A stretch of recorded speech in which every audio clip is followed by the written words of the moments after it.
Loudspeaker disclaimer. This story is a work of fiction intended for entertainment purposes only. Any resemblance to real persons, living or dead, or actual events is purely coincidental. The story explores themes of friendship, emotional vulnerability, and personal revelation in a sensitive manner. Reader discretion is advised for emotional content. It was almost midnight when my phone buzzed on the nightstand, lighting up the dark room. I squinted at the screen. Jake calling. Odd. Jake never called this late. I answered quickly. Jake? Everything okay? I asked, already sitting up in bed. There was a brief silence on the other end. I could hear his breathing, shaky, hesitant. Hey, yeah, kinda. I just really need to see you tomorrow. Can we meet? His voice didn't sound like him. Jake was the kind of guy who cracked jokes in the middle of serious conversations, who could defuse tension with a single grin. But now he sounded heavy. Of course, I said without hesitation. Where and when? By the lake. Our spot. 10 a.m. Sure. You're okay though, right? Yeah. I mean, I will be. Thanks. Click. The call ended before I could say anything else. I stared at the screen for a long minute, feeling the weight of that conversation settle on my chest. Jake and I had been best friends since the 3rd grade. We'd been through everything together: his parents' divorce, my breakup, college rejections, new jobs. We knew each other like siblings, sometimes even more than that. And yet, something told me this wasn't going to be just another venting session. I lay back, eyes wide open, replaying the sound of his voice. There was something buried deep in it, something between guilt and fear. What could Jake possibly need to confess that he hadn't already? We had no secrets, at least I thought we didn't. By morning, I was restless. My mind wouldn't stop creating wild scenarios. Maybe he was sick? Maybe he'd lost someone? Or worse, maybe he'd done something. At exactly 9:55 a.m., I pulled into the parking lot near the lake. The summer breeze danced across the water, and the familiar scent of pine brought back 1,000 memories. This was our place, where we escaped, talked for hours, and dreamed out loud when the world felt too loud. Jake was already sitting on the bench, facing the lake, his hands folded tightly in his lap. He didn't turn when I approached, but he heard me. Hey, I said softly, taking a seat beside him. Hey, he replied, his voice lower than usual. Thanks for coming. You're scaring me, you know.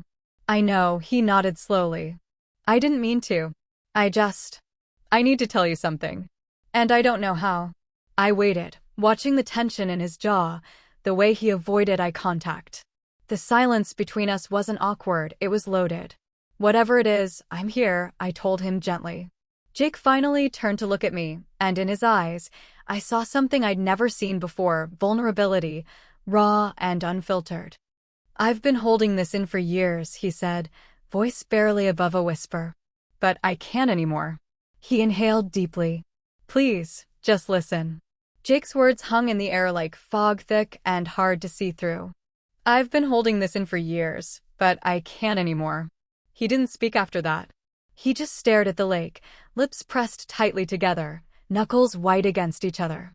I could see him struggling, not just with words, but with the weight of whatever he was about to say. Instead of pushing him, I waited. We sat in silence for a while, the kind that only exists between people who've known each other forever.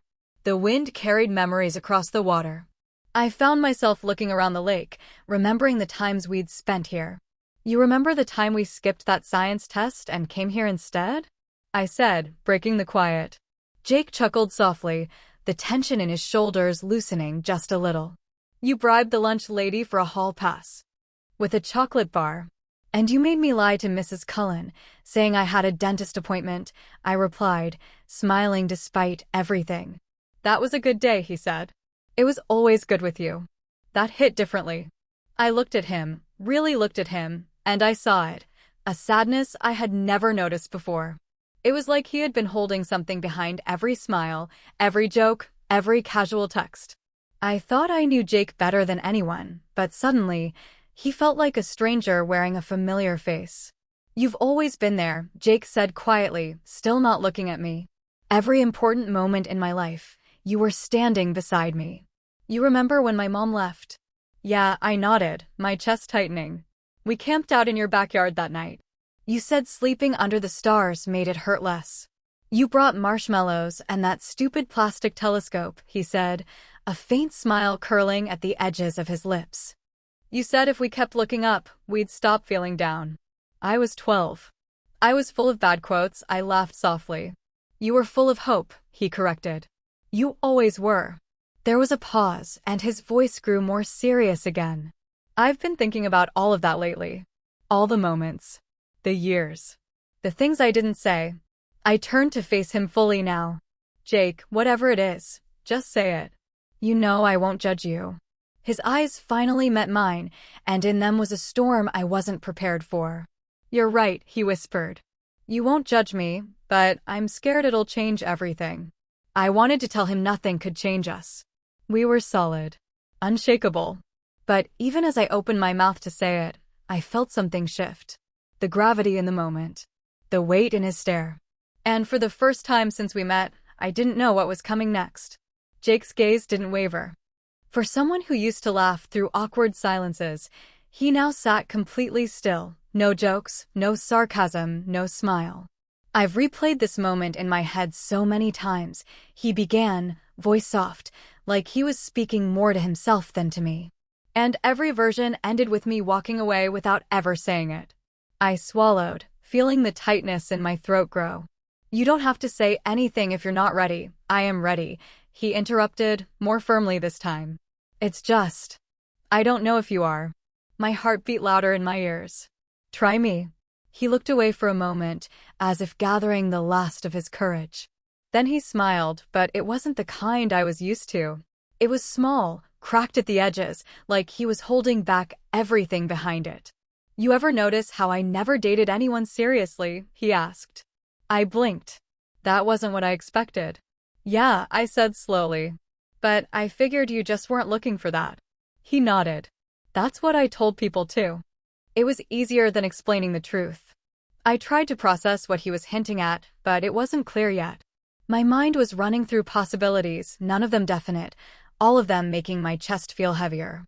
Jake finally turned toward me again, expression raw.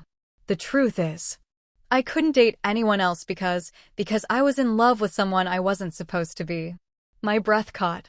His voice dropped even lower. I've been in love with you all this time. Silence. The words hit me like a wave rushing in fast, loud, then crashing into silence. I stared at him, frozen, mouth slightly open, but no words coming out. Jake looked down at his hands. I never said anything because I knew you didn't feel the same. And I didn't want to lose you. But hiding it, pretending all these years, it's been tearing me apart. I was still trying to breathe. This was Jake. My best friend. The one I called at 2 a.m. When I was sad, the one who'd held my secrets like glass carefully, without dropping a single one. And now he was handing me his truth, fragile and trembling. He wasn't asking me to love him back. He was just asking me to know. I felt something twist inside me, grief for not seeing it sooner, fear for what might change, and guilt for all the times I might have hurt him without knowing. He looked up finally, eyes glistening with held-back tears. I don't want to lose you. I don't expect anything. I just needed you to know. And in that moment, I realized nothing would ever be the same again. I've been in love with you all this time. Those words echoed in my mind like a bell rung too hard, the sound still vibrating through me long after it had been spoken. My lips parted to speak, but nothing came out. My brain, my heart, none of it could keep up with what Jake had just confessed. I know this is a lot, he said gently, his eyes never leaving mine. And I'm not expecting anything from you. I just couldn't keep pretending anymore. A rush of emotions surged through me, shock, confusion, disbelief, and something else I couldn't quite name. Maybe sadness. Maybe fear. Maybe both. You love me? I finally managed to say, the words feeling foreign and fragile on my tongue. Jake smiled faintly, a bittersweet curve of his lips. Yeah, I think I always have. At first, I didn't understand it. I thought it would pass. High school, college. I kept thinking it was just a phase. But every time I saw you smile, or heard you laugh, or watched you fall asleep on my couch during a movie, it just got harder to hide. I could see the weight he was carrying. Not just today, but all these years. And I didn't know how I'd never noticed. Why didn't you tell me? I asked softly. Because I didn't want to lose what we had. Because I was scared you'd look at me differently, he said, his voice cracking slightly. Because you talked to me about your crushes. You asked me for advice on your relationships. I didn't want to ruin that for you. I didn't want to ruin us. The thought of him silently swallowing that pain while cheering me on through every messy heartbreak made something ache deep in my chest. And what made you say it now? I asked, still trying to steady my voice. Jake exhaled, eyes back on the lake. I don't know. Maybe I just got tired of lying. To you and to myself. Or maybe I realized that if I lost you because of this, at least I'd lose you honestly. I just couldn't keep pretending. We both sat there, the silence louder than any words. The lake shimmered with sunlight, but I felt like we were sitting under a heavy sky. I don't know what to say, I whispered. Jake nodded, looking down. You don't have to say anything. I just needed you to know the truth. There was something so raw in that moment, no masks, no filters. Just the pure, painful truth of a heart laid bare. I reached over instinctively and touched his hand. It trembled beneath mine. I'm not mad, I said quietly. And I don't hate you. I need time. He nodded again, a tear slipping down his cheek. I understand. But even as we sat side by side, I could feel the invisible line that now existed between us. Something had changed. And neither of us knew where this was going anymore. The drive home felt like a dream I couldn't wake up from. I barely remembered the road, the turns, or how I even parked outside my apartment. My thoughts were a blur of moments, memories, and Jake's voice, I've been in love with you all this time. I sat on my bed for what felt like hours, just staring at the floor. My phone buzzed once, Jake's name on the screen, but I didn't pick up. Not because I didn't care, but because I didn't know how to respond. Everything felt different, off balance. I kept replaying the past in my head. The nights we stayed up playing video games. The way he always knew when something was wrong before I said a word. How he waited outside that terrible job interview just to drive me home with snacks and music. Had it all meant something more? Had I missed it completely? Or had I just refused to see it? My chest ached. I didn't know what I felt more, guilt for being blind, sadness for Jake, or fear of losing the only constant person in my life. I thought back to the way he said it, I don't want anything from you. I just needed you to know. That made it worse, in a way. Because he didn't ask for love in return. He wasn't trying to change anything. He just wanted to be honest. But honesty had a cost. The next morning, I finally texted him, I just need a little time. Please don't take it the wrong way. A few minutes later, he replied, I get it. Take all the time you need. I'm here. Still so gentle. Still so Jake. The truth was, I didn't know how to navigate this. I didn't hate him, far from it.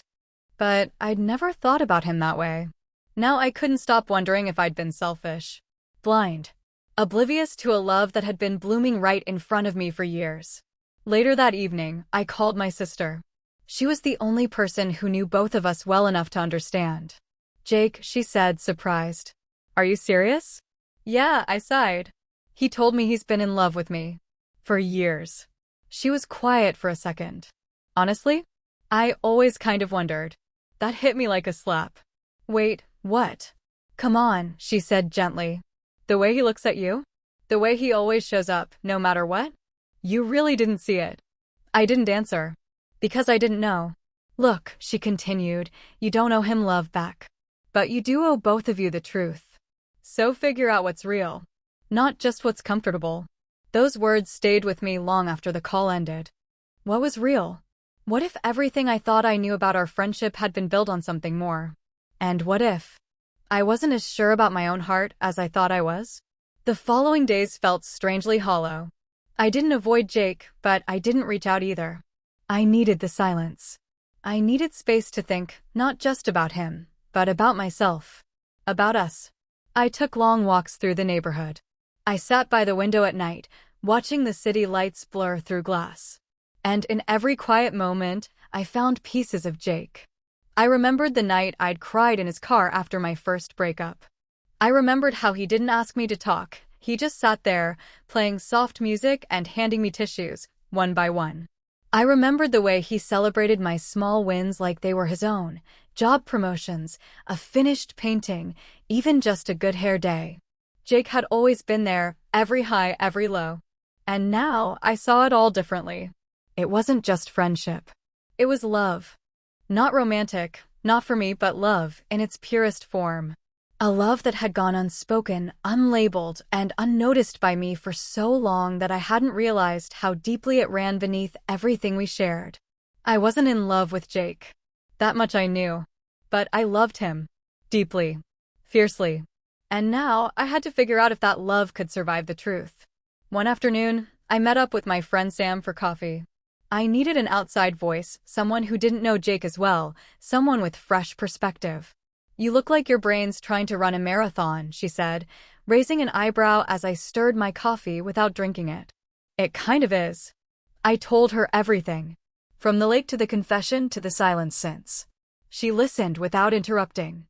When I finished, she said, "Sounds like he didn't just confess a feeling, he gave you a piece of his soul." "I know," I whispered. "And I don't want to break it." "Then be honest with him. Let him see you clearly. Not just as someone he loves, but as someone who respects that love, even if you don't return it the same way." I nodded slowly. "What if I lose him?" "Then maybe he wasn't yours to keep," she said. "But from what you've told me, Jake doesn't want to leave. He just wants to stop hiding." Those words stayed with me the entire way home. Jake hadn't asked for anything except the truth. And now I needed to give that back. Not a perfect answer. Not a wrapped-up resolution. Just truth. That night, I opened my journal, something I hadn't done in months, and wrote 3 words at the top of a clean page. What is love? I stared at the question for a long time before answering beneath it. Sometimes, it's being brave enough to let someone love you, without needing to own it. And maybe, that's what Jake had done. Maybe now, it was my turn. I stood outside Jake's apartment, staring at the door for what felt like forever. This wasn't just another visit. It wasn't dropping by for coffee or crashing on his couch. This was different. Heavy with all the things we hadn't said since his confession, and all the things I now needed to say back. I finally knocked. Jake opened the door quickly, like he'd been waiting on the other side. His eyes flicked to mine with a soft, uncertain smile. "Hey," he said. "Hey," I replied, forcing a breath through my lungs. "Can we talk?" "Yeah, of course." We sat across from each other on his old, scuffed-up couch. The silence between us wasn't awkward this time, it was careful. Respectful. As if both of us understood how delicate this moment was. "I've been doing a lot of thinking," I started, folding my hands tightly in my lap. "And, first, I just want to say thank you." Jake looked up surprised. "Thank you. For trusting me with something so personal." "That took guts, Jake." I don't think I ever realized how hard it must have been to carry that alone. He looked down, and I saw the faintest trace of relief in his shoulders. "I meant everything I said," he whispered. "But I also meant it when I said I don't expect anything." "I know," I nodded. "And I need to be honest too." Jake turned toward me fully now. Bracing. "I'm not in love with you," I said gently, watching his eyes. "Not in the way you've loved me. And I won't pretend to be. That wouldn't be fair to either of us." There it was. The truth. Spoken and steady. Jake blinked slowly. I could see the faint tremble in his jaw, the flicker of pain in his eyes. But he nodded. "I figured," he said, his voice low but not bitter. "I just needed to know. And now I do." I leaned forward, my voice soft but firm. "But that doesn't mean I love you any less. It just means I love you differently." He looked at me again, this time with something warmer behind the hurt. "I don't want to lose you," I added. "But I also don't want you to keep hurting just by being near me. So, if you ever need distance or space, I'll understand. I won't fight it." Jake shook his head. "I don't want distance. I'd rather have you as my best friend than lose you completely. Even if it stings sometimes." A small smile pulled at the corner of my mouth. "You sure?" "Yeah," he said. "Pain fades. But people like you, they don't come back around." I reached over and hugged him. For a second, he hesitated. Then he held on tight like that hug was a goodbye to a dream and a hello to something new. We pulled apart, both of us a little lighter. This wasn't the love story he might have hoped for. But it was still a story worth keeping. It had been 3 weeks since that night on Jake's couch. 3 weeks of soft normalcy. Not forced, just different. We didn't talk about the confession anymore, not directly. But the air between us was clearer now. No more guessing, no more hiding. He had told me his truth, and I had returned mine. And somehow, we were still here. Not broken. Just changed. One sunny afternoon, we met again by the lake, our spot. He brought iced coffees, and I brought a deck of cards. It felt easy again. Comfortable. Jake sat down next to me on the old wooden bench, handing me my drink. "Still like it extra sweet?" he asked. "Always," I said, smiling.